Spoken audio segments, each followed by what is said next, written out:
వాక్యంలోకి వెళ్ళిపోదాం. అందరూ కూడా శ్రద్ధగా విద్దాం. ఏదమ్మా అన్నం లేదు,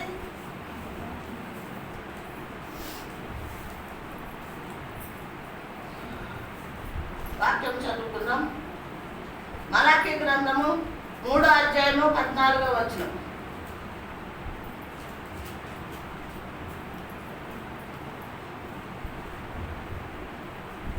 మూడో అధ్యాయము 14వ వచనం.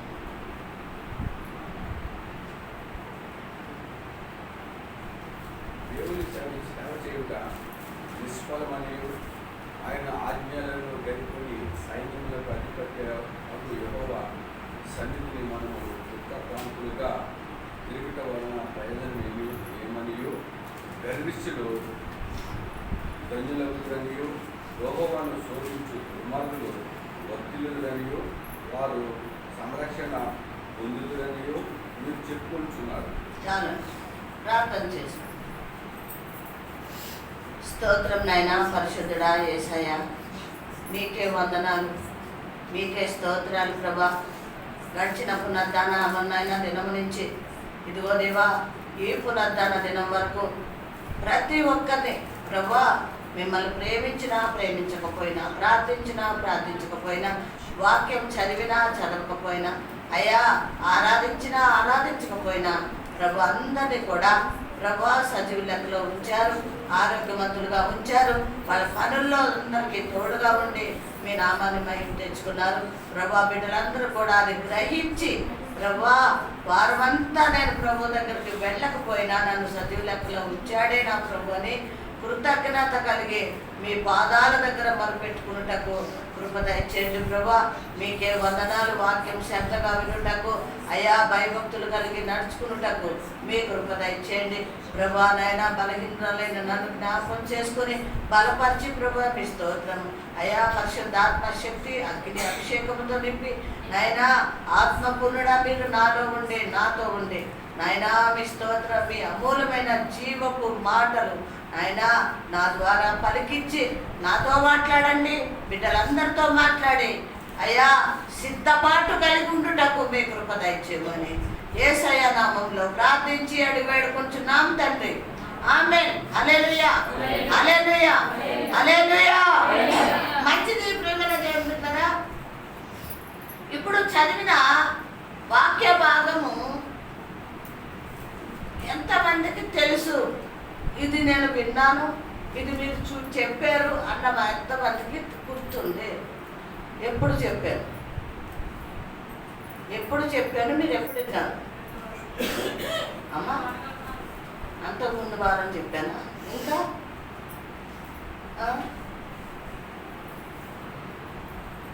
ఎవరికి గుర్తులేదు కదా?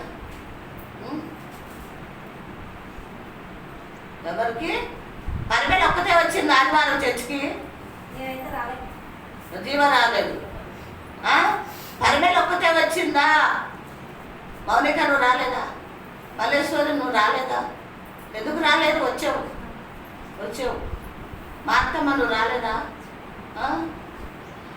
సుశీలమ్మే లేదు, మా అందరు ఉన్నారు. సుశీలమ్మ జీవ ఉండి కూడా రాలేకపోయింది.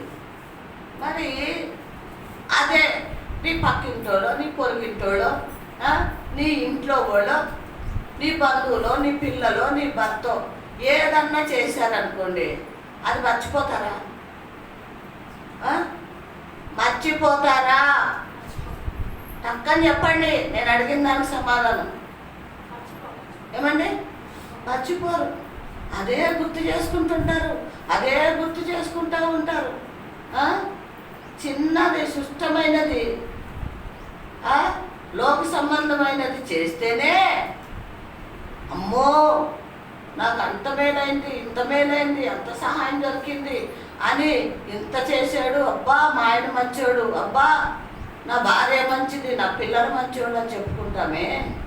మరి నిన్ను సృష్టించి ఈ రోజున నువ్వు ఇలా ఉన్నావు అంటే నిన్ను నన్ను సృష్టించి మన పాపాలు కడిగేసి మనల్ని పరిశుద్ధులుగా చేసి ప్రాణమే పెట్టాడు, రక్తాన్నే చిందించాడు.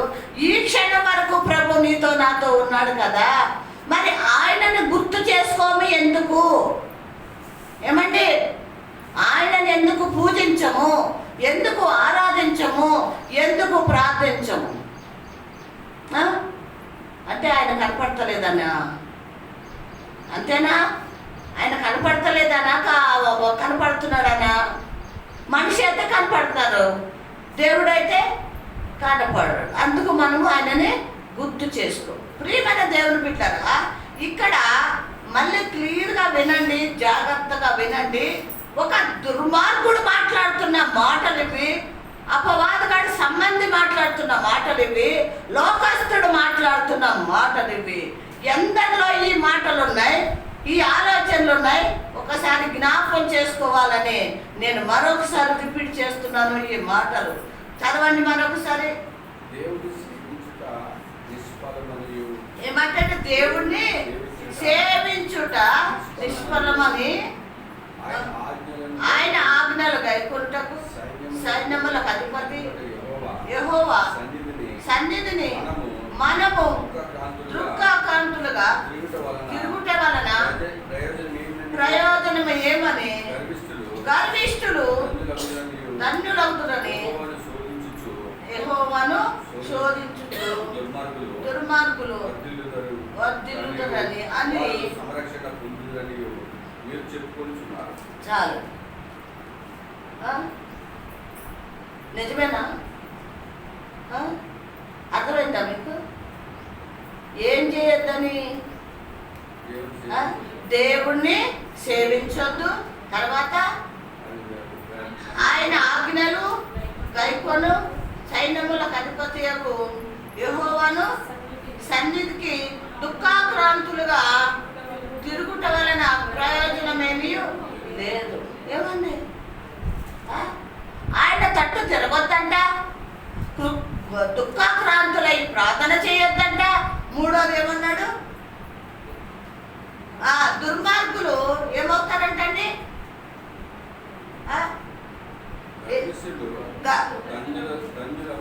ఏమంటే గర్విష్ఠులు ధన్యులు అవుతారని.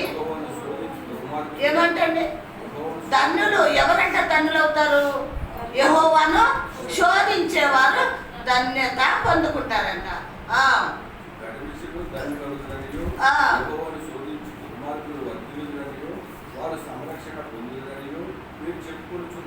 చూసారా?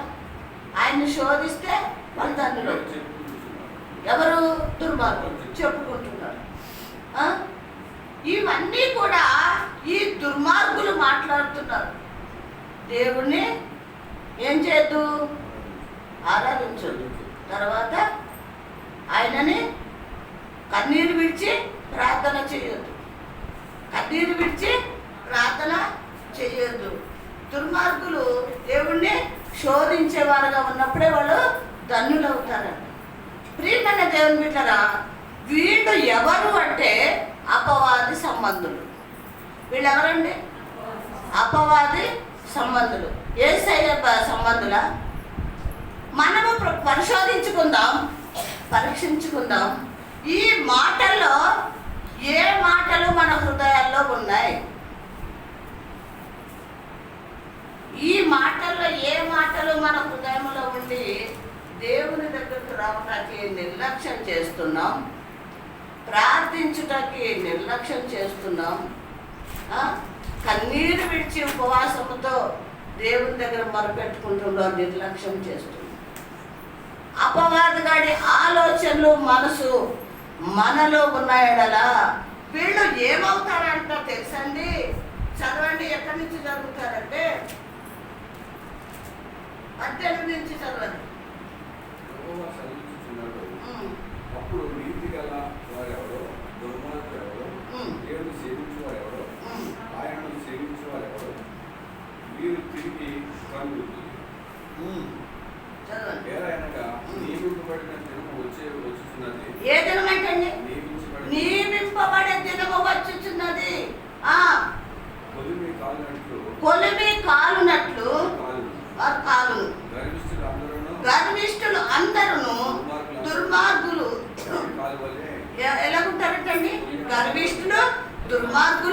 ఎలా ఉంటారంట? కొలువి కాలువ వలె ఆ, వారిలో ఒకరికి వేరేనను శిబిరైనను ఆ, లేకుండా లేకుండా దినము రాబోయే దినము అందరినీ ఆ, సైన్యముల పరిపూర్ణ యెహోవా సెలవిస్తున్నాడు. వీళ్ళందరినీ ఏం చేస్తాడంటే అండి, వేరు రాదు చిగురు రాకుండా వీరందరినీ కూడా ఏం చేస్తాడంట? కాల్ చేస్తాడు. ఎవరు కాల్ చేస్తారు? యేసయ్య రాకడలో ఆయన వీళ్ళని వేరుపరిచి కాల్ చేస్తారు. వీళ్ళు ఎవరు అని మనం చెప్పుకుంటున్నాం? దుర్మార్గులు, దుష్టులు. వీళ్ళు ఎవరు? దేవుణ్ణి ఆరాధించొద్దంట, దేవుని సన్నిధిలో ప్రార్థన అక్కరలేదు. ఏమండి, చర్చికి వెళ్ళొద్దు. ఎందుకు వెళ్తావు? పతాక నీకు చర్చేనా? ప్రతాక ప్రార్థన ఎవరండి మాట్లాడేది? ఏమండి, దుర్మార్గులు. దుర్మార్గులు అంటే ఒక్క మాటలో చెప్పాలి అంటే దేవుడు అంటే ఇష్టం లేని వాళ్ళు. ఇదిగో ఇక్కడ రాయబడ్డట్టుగా దేవుడు తట్టు తిరగొద్దంట, దేవుణ్ణి ఆరాధించొద్దు, ప్రార్థించొద్దు. ఇటువంటి వాళ్ళు ఏమంటారంటే, దేవుడు అని తెలిస్తే ఈ మాట అంటారా? మీరందరూ వచ్చారు, మీకు దేవుడు తెలుసా తెలీదా? తెలుసు కాబట్టి కూతో కాతో భయం ఉంది. అవునా కాదా? కదా, దేవుడి మాటలు వింటున్నారు కాబట్టి కొంచెమో భయం ఉంటుంది. అమ్మో ఆదివారం వెళ్ళాలి, లేదా మరి పాస్టమో భయమో ఎవరి భయమో ఉంటుంది, ఫోన్ చేస్తుంది వెళ్ళాలి అని ఏదో వస్తున్నాం మనం. మరి ఈ దుర్మార్గులకి దేవుని గురించి తెలీదు, దేవుని ప్రేమల గురించి తెలీదు. కాబట్టి వీళ్ళని దేవుడు ఏం చేస్తున్నాడు? ఏం చేస్తాడంట? కొలిమి అంటే ఎలా ఉంటుందండి? అగ్ని గంధకాలు, చిన్న చిన్న నిప్పులు కాదండి, అగ్ని గంధకాల్లో ఆయన కాల్ చేస్తాడు. ఇక ఆయన క్షమాపణ లేదు, క్షమాపణ లేదు. వాళ్ళని కాల్ చేస్తానంటున్నాడు. ఇంకా చిగురేయకుండా, వాళ్ళు లెగకుండా వాళ్ళని కాల్ చేస్తాను అని ప్రభువు చెప్తూ ఉన్నాడు. ఇంకొక మాట చదువుకుందాం చూడండి.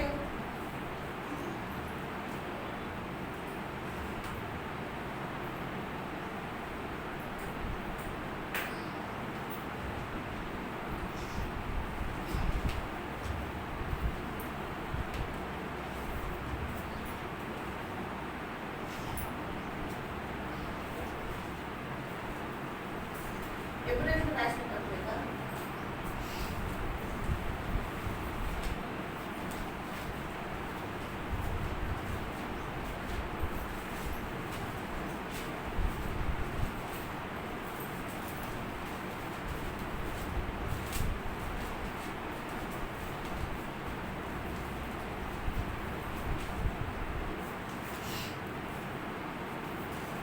మూడో అధ్యాయము 10వ వచనం.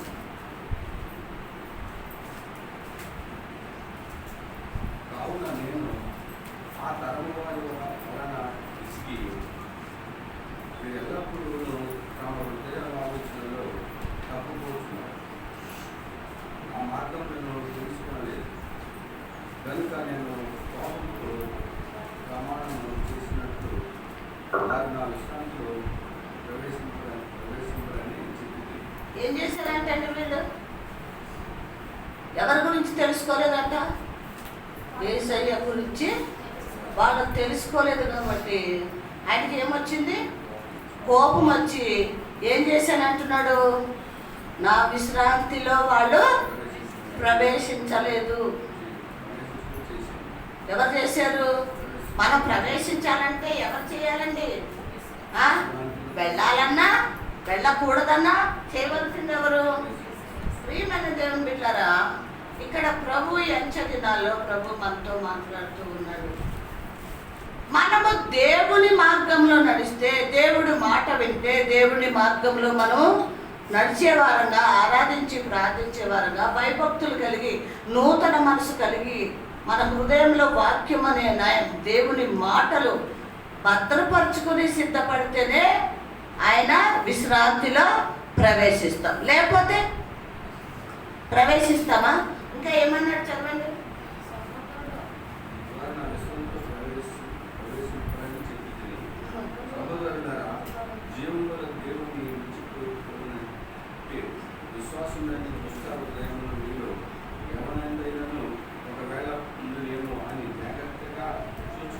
ఏమంటున్నాడండి? మరొకసారి చదవండి అన్నమాట.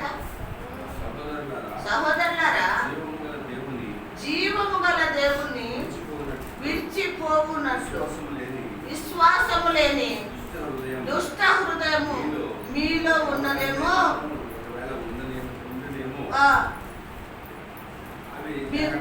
చూసుకోండి.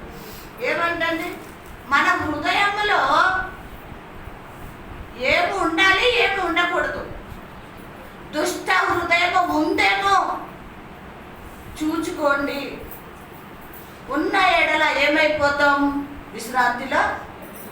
విశ్రాంతిలో ప్రవేశించు. అయితే ఏముండాలంటున్నాడు అమ్మా? జీవము గల దేవుని విడిచిపోకుండా ఏం చేయాలి? ఏం పోకూడదు? విడిచి పోకుండా విశ్వాసము లేని ఈ తరము. అంటే దేవుణ్ణి విడిచి పోవద్దు. ఒకవేళ నీకు విశ్వాసము లేకుండా ఆయనను విడిచి వెళ్ళిపోతే విశ్రాంతిలో నువ్వు ప్రవేశించవని దేవుని వాక్యం చేతగా తెలియజేస్తుంది. కాబట్టి ప్రియమైన దేవుని బిడ్డలారా, మనము ఎలా ఉండాలి మరి? విశ్వాసం ఉండాలా? విశ్వాసం లేవద్దా? ఆయన వద్దనుకోవాలా, కావాలనుకోవాలా? మనసు పూర్తిగా అంటున్నారా మాట మీరు? ఏమ్మా, మనసు పూర్తిగా నాకు లోకంలో ఆస్తులు లేకపోయినా పర్వాలేదు, వెండి బంగారం లేకపోయినా పర్వాలేదు, మేడలు మిద్దలు లేకపోయినా పర్వాలేదు, నా యేసయ్య ఉంటే చాలు అని ఎంతమంది మనస్ఫూర్తిగా అనుకుంటున్నారు? మనస్ఫూర్తిగా ఎవరు అనుకుంటారమ్మా? మీరు అనుకోవట్లేదా? మరి నోరెప్పరెందుకు? మనస్ఫూర్తిగా అనుకుంటున్నారా? ఏదో వెళ్ళాలి, వెళ్ళి రావాలి ఒక గంట అని అనుకుంటున్నారా? ఏమండి? ఏమని అనుకుంటున్నారు? నోరెప్పి చెప్పండి. ఏమనుకుంటారు మీరు అందరూ? ఎవరు కావాలి మీకు? ఆస్తి వద్దా? మేడలు మిద్దులు వద్దా? వెండి బంగారం వద్దా? ఏమర్థమ్మా? తీసుకో కదా. అందుకు మరి జీవం గల దేవుడు నాకు కావాలి. ఆయనే నన్ను ఈ రోజున నేను ఇలా ఉన్నాను అంటే లోకంలో తల్లిదండ్రులు మనల్ని కనలేదు. అర్థమవుతుందా? వాళ్ళు కాదు మన తల్లిదండ్రులు. ఆ సృష్టికర్త అయిన తండ్రి మన తండ్రైనా, తల్లైనా, రక్షకుడైనా, విమోచకుడైనా, ప్రేమ ప్రియుడైన ఆయనే. కాబట్టి ప్రియమైన దేవుని బిడ్డలారా, మనము ఎక్కడికి వెళ్ళాలంటే ఎవరు కావాలి? విశ్రాంతిలోకి వెళ్ళాలి అంటే ఎవరు కావాలి? ఏమండి? విశ్రాంతిలోకి వెళ్ళాలి అంటే యేసయ్య కావాలి. యేసయ్య కావాలి, కరెక్టే. మరి యేసయ్యతో వెళ్ళటానికి మనకేం కావాలి? ఏమా? ఇచ్చిన రక్షణను గట్టిగా పట్టుకో, నీ నీతిని కాపాడుకో. నీ పరిశుద్ధత, నీతిని ఇచ్చాడు కదా దేవుడు, అవి కాపాడుకో. యథార్థత, సత్యమే పలుకు, అబద్ధము పలకకు. ప్రభుని అడిగాడు. ఎవరు? పిలాతు అడిగాడు, నువ్వు రాజువా? అవును, నేను రాజునే. సత్యముని గురించి సాక్ష్యం చెప్పడానికి లోకానికి వచ్చాను అన్నాడు. అంటే మనం అబద్ధికులుగా ఉన్నాం. అబద్ధికుడు మన పితరుడుగా ఉన్నాడు. ఎప్పుడు దేవుడిని తెలుసుకోకముందు అబద్ధికుడు ఎవడండి? అపవాదిగాడు అబద్ధికుడుగా ఉన్నాడు. వాడిని అనుసరించాము, వాడిని ప్రేమించాము, వాడిని తీసుకెళ్ళిన చోటుకల్లా వెళ్ళాము. పాపం చేయటానికి, అపరాధములు, దోషములు చేయటానికి, అబద్ధాలు ఆడటానికి కదా. ఎన్నో పాపాలన్నీ కూడా వాడు తీసుకెళ్ళి మనల్ని పతనం చేశాడు. ప్రభు అంటున్నాడు కదా, నేను సత్యం గురించి సాక్ష్యం చెప్పటానికి వచ్చాను అన్నాడు. మరి ఆయన చెప్తున్నాడు, బోధించాడు, ప్రకటించాడు యేసయ్య. ఎంతమంది అబద్ధాలు చెప్పకుండా నేర్చుకున్నారు? అమ్మో నేను అబద్ధం చెప్పొద్దు, అబద్ధం మహా పాపము. మనం అనుకుంటాం, చిటికి రాని అబద్ధం ఆడేస్తాం, ఏమవుతుందిలే అనుకుంటాం. కానీ అది పాపము అంటున్నాడు ప్రభు. దాన్ని బోధించడానికి, మనకి చెప్పటానికి వచ్చాడు ప్రభు. మరి అది దాంట్లోంచి బయటకు రావాలా? అందులోనే ఉండాలి. ఏమ్మా, బయటకు రావాలా అవుతా? రాకపోతే నీ తీర్పులోకి వస్తావు, లోకంలో విడవబడతావు, నరకానికి పోతావు. ఈ మాట మాత్రం గుర్తుపెట్టుకోండి కదా. ద్వేషము, అసూయ, వాచలేనితనము, కొండపు మాటలు, అబద్ధపు మాటలు, కోపము, సాటి మాటలు, ఎవరివి? అపవాదుగాడు కదా. మన శుక్రవారం మన వాక్యము మనం చదువుకున్నాం, జీవము మరణము నాలుక వశము అని. జీవము మరణము నాలుక వశము అని. అయితే మన నోట ఏముండాలి? ఏముండాలి? జీవపు మాటలు ఉండాలి. మరణము అంటే ఎవడు? అపవాదిగాడు. మరి ఇట్లా వేరుపరుచుకుంటున్నామా లేదా? అలాగే ఉన్నామా? ఏమా, జీవం అంటే దేవుడు అయి ఉన్నాడు. ఆ జీవపు మాటలు మన నోట ఉండాలి అని ప్రభు చెప్పాడు. మరి జీవపు మాటలు మాట్లాడతావా, లేదా మరణపు మాటలు, అపవాదుగాడు మాటలు మాట్లాడతావా? ఏముంది నీ నాలుక మీద? మన మాటలే తెలుస్తాయి, మన ప్రవర్తన తెలుస్తుంది. మనలో వచ్చే లోపల నుంచి ఏముంటుందో, హృదయంలో ఏది ఉంటే నాలుగు అది మాట్లాడుతుంది. స్వార్థం ఉందా? అసూయ ఉందా? క్షమించలేకపోతున్నావా? ప్రేమించలేకపోతున్నావా? ఏముంది నీలో? ఏముందో నీ మాటలోనే తెలిసిపోతుంది. మరి ఏది కోరుకోమంటున్నాడు దేవుడు? ఏ విధంగా ఉండమంటున్నాడు? ఏమా, జీవం గల దేవుడి బిడ్డలమై ఉన్నాం కాబట్టి క్రైస్తవులుగా, పరిశుద్ధులుగా, నీతిమంతులుగా పిలువబడుతున్నాం. ఈ రోజున మనం క్రైస్తవులుగా పిలువబడుతున్నామా లేదా? ఏమండి, మనం వెళ్తుంటే ఏమంటారు? బైబిల్ తీసుకుని వెళ్తుంటే ఏమంటారు? అమ్మాయిలు క్రైస్తవులు చర్చికి వెళ్ళి వస్తున్నారు అని చెప్పుకుంటారు కదా. మరి ఆ పిలుపుకి తగ్గట్టుగా మనం ఉన్నామా? గుండె చేసుకుని పరిశోధించుకుందాం, పరీక్షించుకుందాం, ఆలోచించుకుందాం. నేను అలా ఉన్నానా లేదా? మార్పు వచ్చిందా లేదా? అర్థమవుతుందండి. నిన్ను వాళ్ళని, పొరుగు వాడిని ప్రేమించు, నీ శత్రువుని ప్రేమించు, ఆపుతున్న వాళ్ళు ఆదుకో, అన్నం లేని వాడికి గుప్పుడు అన్నం పెట్టు, వస్త్రం లేని వాడికి వస్త్రం ఇయ్యి. ఇవన్నీ దేవుడు ఆజ్ఞలు. ఇవి చేసావా? ఎప్పుడన్నా చేసావా? నువ్వు చెయ్యాలన్నా, మాట్లాడాలన్నా, నాటికతో మాట్లాడాలన్నా, ప్రవర్తించాలన్నా ఏముండాలో తెలుసా? యేసయ్య ప్రేమ నీలో ఉంటేనే అది చేయగలుగుతావు, లేకపోతే నువ్వు చేయలేవు. చెయ్యలేదనుకో విడవబడటం తప్పదు, నరకము తప్పదు. బిడ్డలారా, మనం విశ్రాంతిలోకి వెళ్ళాలి అంటే మరి ఇవన్నీ ఇక్కడ చేస్తేనే కదా అక్కడికి వెళ్తాం. ఇంకా మారకపోతే వెళ్తామా? అమ్మా, వెళ్ళం కదా. మరి మారాలా వద్దా? మారాలి. బిడ్డలారా, మనం అందరం మారితేనే ఆ విశ్రాంతిలోకి వెళ్తాం, లేకపోతే వెళ్ళము కదా. వెళ్ళము అని వాక్యము తేటగా తెలియజేస్తుంది. ఇక రెండోది చూడండి, అదే రాసిన పత్రిక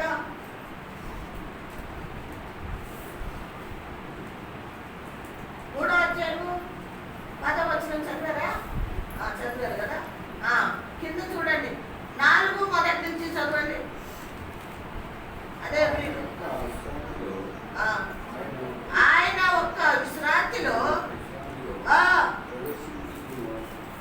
ప్రవేశించుకును. ఏమంటే వాగ్దానము ఇంకా నిలిచి ఉండగా, అంటే ఎక్కడికి వెళ్తామని వాగ్దానము? విశ్రాంతిలోకి వెళ్తామని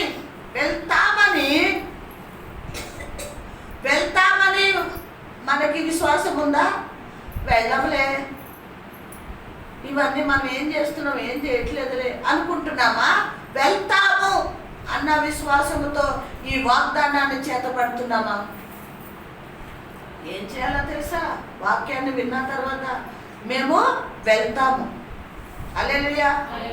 ఈ విశ్వాసాన్ని ఏం చేయాలి? చేతపడతాం. ఈ వాగ్దానము చేతబట్టి నేను తప్పకుండా వెళ్తాను. ఇక్కడ ప్రభు అదే రాయిస్తున్నాడు. ఏమంటున్నాడు? చదవండి. ఆయన యొక్క విశ్రాంతిలో ప్రవేశించుదుము. వాగ్దానము ఇంకను నిలిచి ఉండగా ఒకవేళ ఆ వాగ్దానం పొందకుండా తప్పిపోయినేమో అని భయము కలిగి చాలా ఏమన్నాడండి? ఈ వాగ్దానము ఒకవేళ పొందకుండా తప్పిపోయేమో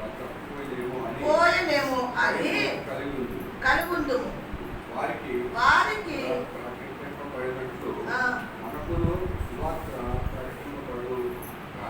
ఎందుకు అనుకుంటామండి? ఈ వాగ్దానము మనందు నిలవదేమో, జరగదేమో అని ఎందుకు అనుకుంటాం? అదండి కదా, నిరీక్షణ లేక. నేను ప్రభు చెప్పినవన్నీ నేను చేయగలుగుతానా, చెయ్యలేనేమో, దాని ప్రకారంగా నడుచుకోలేనేమో, నేను చేరనిక ఎక్కడ చేరను, విశ్రాంతిలోకి చేరనేమో అని మనలో అనేక డౌట్లు వస్తాయి. నిజమే ప్రియమైన దేవుని బిడ్డరా, నువ్వు పరిపూర్ణంగా సంపూర్ణంగా దేవుడితో నడవకపోతే, దేవుణ్ణి ప్రార్థించకపోతే, ఆరాధించకపోతే, నీ మనసు అటు ఇటు తొట్టిల్లిపోతుంటే నీకు ఈ ఆలోచనలే వస్తాయి.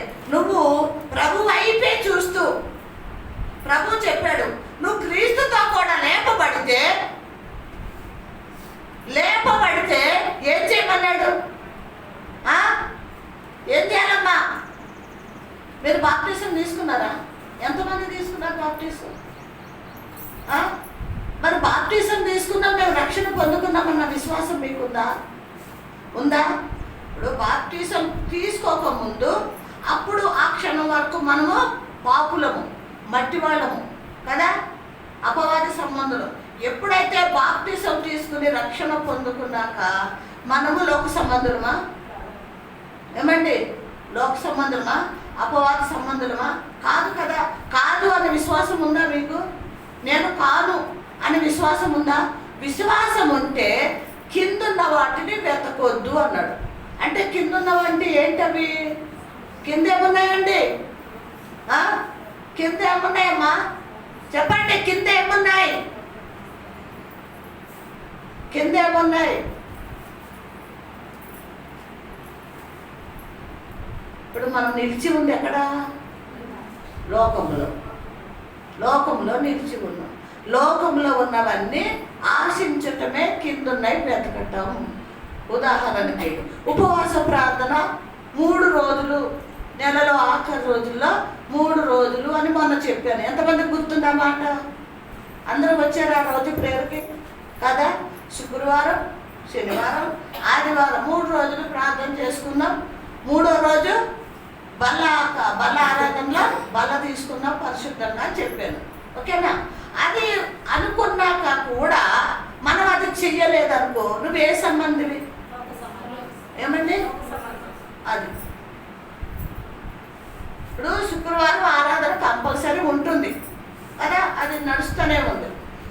శనివారం 1 రోజు, ఆదివారము అందరూ మీరు ఇళ్లలో ఉండే రోజే. ఈ 2 రోజులు కూడా నువ్వు దేవుడికి ఇవ్వట్లేదు అంటే దేవుని సంబంధివా, భూ సంబంధివా?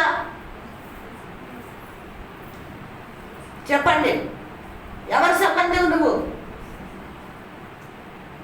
గట్టిగా వినపడలేదు నాకు. ఏ సంబంధులు మీరు? భూ సంబంధులు. ఎందుకు? పనికి వెళ్ళాలి. పనికి వెళ్తే కూలి వస్తుంది.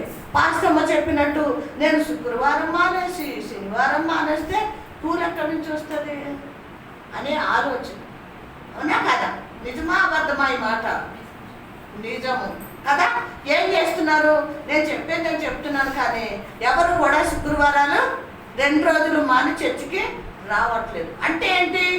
కిందున్నవి వెతుకుతున్నారు, మీరు కిందున్నవి వెతుకుతున్నారు. నెలకు ఒక్కసారే కదా. 2 రోజులు ప్రభు దగ్గరికి వెళ్దాం, నాకు 4 రోజులు కూలిస్తాడు. హల్లెలూయా. నీలో నిజంగా విశ్వాసం ఉంటే 4 రోజులు కూలి నాకు ఇస్తాడు ప్రభు అని నువ్వు నమ్మి వస్తే తర్వాత దేవుడి కార్యము చూస్తావు. అంటే నువ్వు పైన వాటిని వెతకట్లేదు, ప్రభు ఏమిస్తాడో వెతకట్లేదు, ప్రభు కార్యాలను వెతకట్లేదు. భూ సంబంధమైనవి అంటే మేస్త్రిని దృష్టిలో పెట్టుకుంటున్నావు. మేస్త్రి ఏమంటాడు? మేస్త్రి 2 రోజులు కూలి ఇవ్వడు. మరి నువ్వు భూ సంబంధం కాకపోతే నువ్వు దేవుని సంబంధం అవుతావా? కాదు కదా. రక్షణ పొందుకున్నాను అంటున్నావు, భూ సంబంధంగానే అన్ని వెతుక్కుంటున్నావు. ఎక్కడికి బంధువులు అంటే బంధువుల దగ్గరికి వెళ్ళిపోతున్నాము, ఎక్కడికి చుట్టాలంటే చుట్టాలు, ఊర్లు అంటే ఊర్లు. మరి శనివారం ఆదివారం శుక్రవారం ఆగేవా? ఆగలేదు. లోక పనిలోనే వెళ్ళిపోతున్నాం. అటువంటి వాళ్ళని ఏమంటారు? భూ సంబంధులు అంటారు. అయితే ప్రభు మనకి ఏం చెప్తున్నాడంటే నువ్వు క్రీస్తుతో లేపబడితే పైన వాటిని వెతుకు అన్నాడు. అంటే ప్రభు లేచాడు, నిన్ను నన్ను లేపాడు. మరి అటువంటిప్పుడు దేవునితో ఆయన పైకి వెళ్ళిపోయాడు కదా. మనల్ని కూడా వెతకమన్నాడు. ఎందుకంటే మనం ఇప్పుడు వెళ్ళలేము. ఎక్కడికి వెళ్ళలేమండి? ఆ పరలోక రాజ్యము వెళ్ళలేము. ఆయన ఉన్నాడు అక్కడ, ప్రభు వెళ్ళిపోయాడు, తండ్రి కుడిపాశాన కూర్చున్నాడు.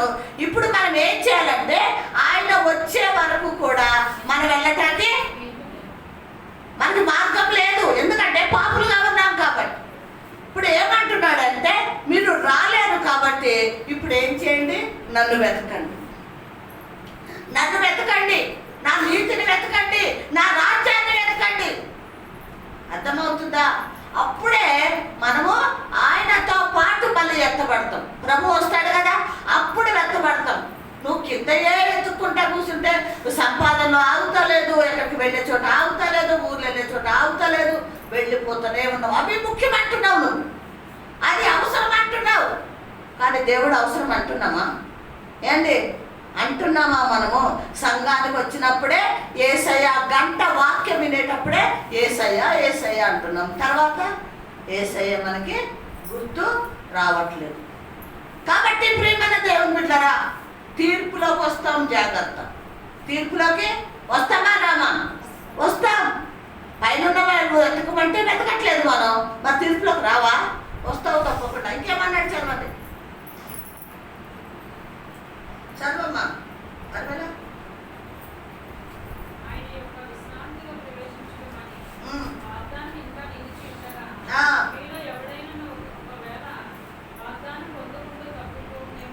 వాగ్దానము పొందుకోకుండా తప్పిపోవునేమో అంటే ఏంటంటే, ఇదిగో ఇప్పుడు నేను చెప్పాను చూడు, ఎందుకు తప్పిపోతాం?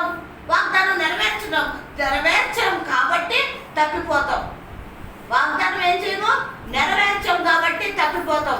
మనకన్నీ డౌట్లు, అనుమానాలు కాబట్టి తప్పిపోతామేమో అని మీరు ఏం చేయండి? భయము కలిగి ఉండండి. వారికి ప్రకటింపబడినట్లు మనకు, వారికి ప్రకటింపబడ్డట్టు మనకి కూడా ప్రకటింపబడను. కానీ వారు వినినా ఏమంటే విన్నారు, విన్న వాళ్ళతో వాళ్ళు కలిసి ఉండలేదు. వాక్యం వింటున్నారు. ఆగండి అమ్మ, వాక్యం వింటున్నారు కానీ విన్నారు కావుని వాళ్ళతో కలిసి ఉండలేదు. అంటే వాక్యము మన హృదయంలో పని చేయట్లేదు, లోపల వరకు వెళ్ళనిస్తలేదు. మనం ఎందుకో తెలుసా? ఇక్కడే కూర్చున్నాం కానీ మనసు ఎక్కడెక్కడో తిరుగుతుంది, లోకంలో తిరుగుతుంది, ఎక్కడో కాదు.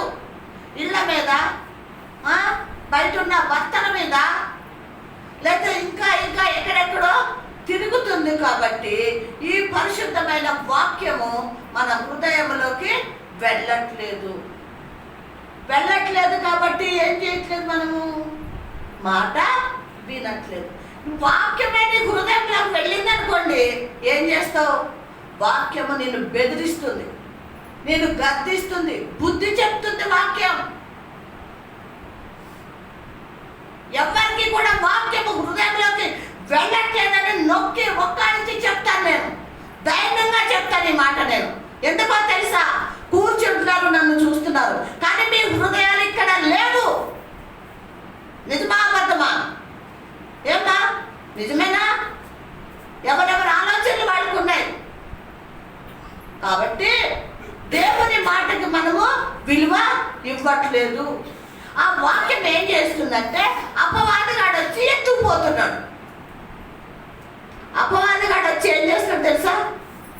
దాన్ని ఎత్తుకుపోతున్నా. అబ్బా కుమార్తె, మంచి పని చేసావు బిడ్డ, నువ్వు వాక్యము వినట్లేదు, నీ దేవుడి మాటలు వినట్లేదు, నాకు అప్పు చెప్తున్నావని నిన్ను వాడు మెచ్చుకొని వాడు ఏం చేస్తాడు? వాక్యాన్ని తీసుకుని పోతాడు. వాక్యాన్ని తీసుకుని పోతాడు.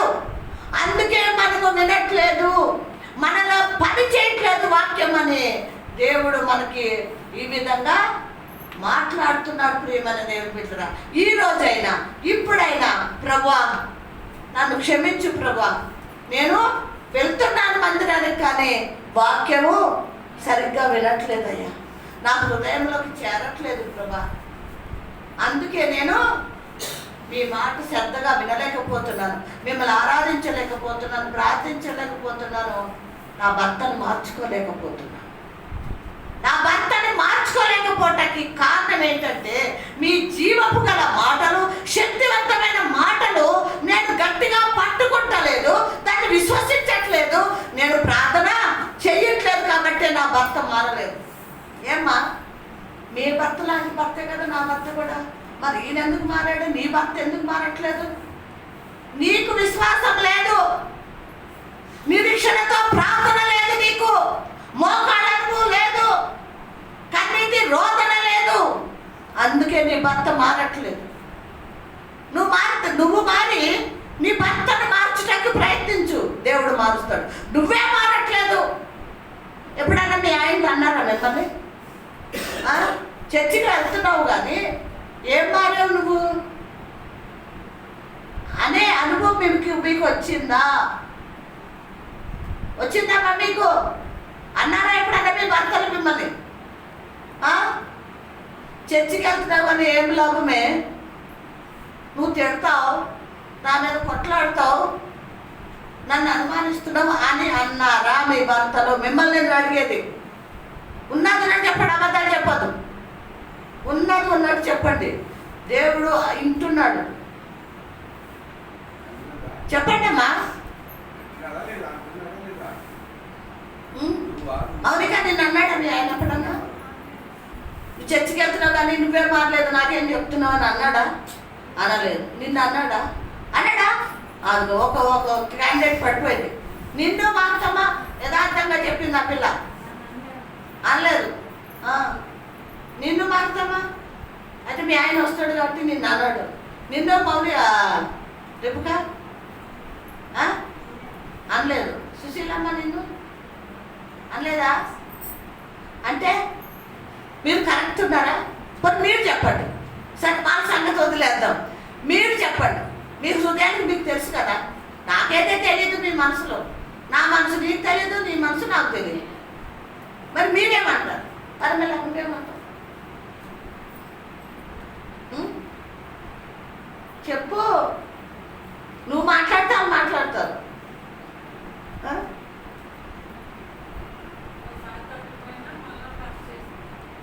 కరెక్ట్ చేసుకుంటావు. ఎప్పుడన్నా మీ ఆయన అన్నాడా చర్చికి వెళ్తావు కానీ ఏం లాభం అని అన్నాడా? అని అది ఒకవేళ ఎప్పుడన్నా తొలగినా మళ్ళీ లెగుస్తాకి ప్రయత్నిస్తున్నాను అంటుంది పరిమళ. మరి మీరేమంటారు? మీరేం చేస్తారు? మీరేం చేస్తున్నారు? ఏదో పాస్టర్ రమ్మంటుంది, పాస్టర్ ఫోన్ చేస్తున్నాడు, వెళ్తున్నాము, గంట ఉంటున్నాము, వచ్చేస్తున్నాం అనుకుంటున్నారా? ఏమనుకుంటున్నారు మీరు? చెప్పండి అమ్మా. లేదమ్మా మీ గురించి మేము రావట్లేదు, మా కోసం మా భర్తలు మార్చుకుంటాకే, మా బిడ్డలు మార్చుకుంటాకే వస్తున్నామని ఒకళ్ళు కూడా అబ్బే అనలేదే. అంటే మీకు ఆలోచన లేదు. ఇంకేమన్నాడు చెప్పమ్మా. ఇది చెప్పరు కానీ నువ్వు చదువు, రేపు చెప్పండి. ఏమంటే అండి, విన్న వాక్యము ప్రయోజనమేమీ లేదు కనుక వాళ్ళు విన్న వాక్యము వారికి అయినదా, అయ్యున్నది అంటాడా కాదంటున్నాడా? అంటే ప్రయోజనమేమీ లేదు. వింటున్నారు కానీ మీ హృదయంలోకి చేరలేదు. సరే, ఇంటి దాకా వద్దు. ఇప్పుడు అడుగుతున్నాను, ఇందాక నుంచి నేను చెప్పిన వాక్యం ఏంటి? టకటక చెప్పాలి, టకటక చెప్పాలి, టైం అయిపోతుంది. ఇంటి దాకా వద్దు, రేపుడు దాకా కూడా వద్దు. ఇప్పుడు అడుగుతున్నా చెప్పండి, ఏం విన్నారు మీరు? ఏం విన్నారు? నేనేం చెప్పాను మీకు? వాక్యం ముందుకు వెళ్ళకపోయినా పర్వాలేదు. ఈరోజు అసలు మీ సంగతి ఏంటో కనుక్కుంటాయి. చెప్పండి, ఇప్పుడు చెప్పండి.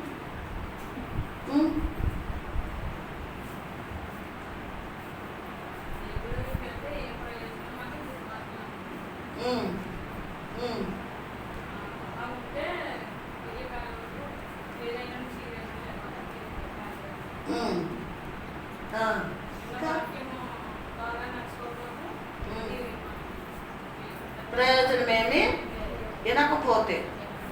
వినకపోతే ప్రయోజనం ఏమీ లేదు. అంటే అపవాదిగాడు ఎత్తుకుపోతాడు. నేను చెప్పినట్టు మీ హృదయంలో ప్రయోజనం ఏమీ లేదు.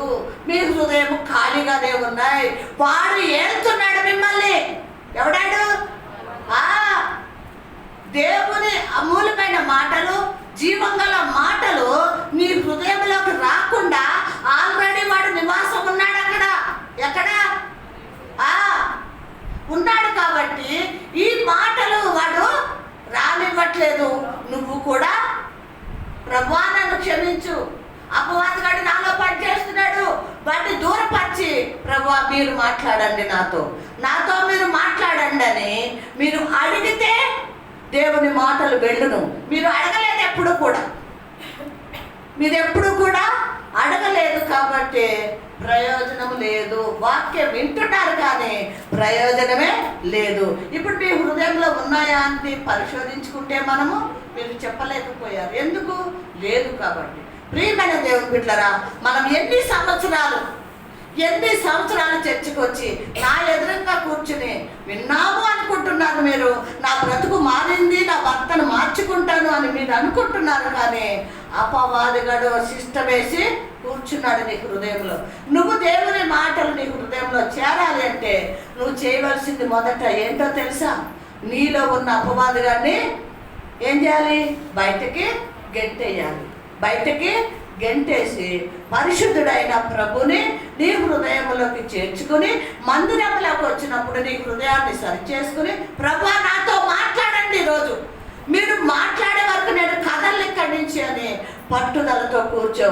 ప్రభు నీతోటి మాట్లాడతాడు. నీ జీవితంలో, నీ కుటుంబంలో కార్యాలు చేస్తాడు. ఈ వాక్యం దేవుడు దీవించి ఆశీర్వదించును గాక. 1 గంట అయింది.